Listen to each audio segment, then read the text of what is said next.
नमस्कार मित्रांनो, तुम्हाला आज दाखवणार आहे की ऑइल कसं चेक करायचं. तर या बघू. जिथून आपण ऑइल चेक करणार आहेत ती काडी पहिल्यांदा काढून घ्या. मित्रांनो, ही ऑइल चेकची काडी आहे. इथं एच लिहिलंय, इथं लो लिहिलंय. म्हणजे लो म्हणजे कमी आणि एच म्हणजे हाय फुल.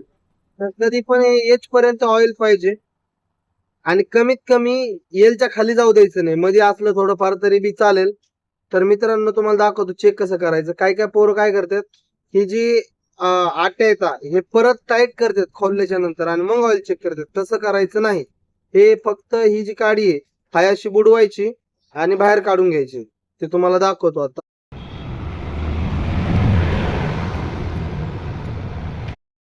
अशा प्रकारे चेक करायचं म्हणजे तुम्हाला एकदम बरोबर लेवल कळून जाईल की ऑइल कुठे आहे, तुम्हाला भरायचंय. आणि ही जी गोष्ट आहे मित्रांनो, सकाळी सकाळी करा, कारण रात्रभर गाडी तुमची बंद असते, ऑइल समजा खाली जमा असतं आणि तुम्हाला परफेक्ट लेवलचा अंदाज कळतो की किती आहे किती नाही. धन्यवाद.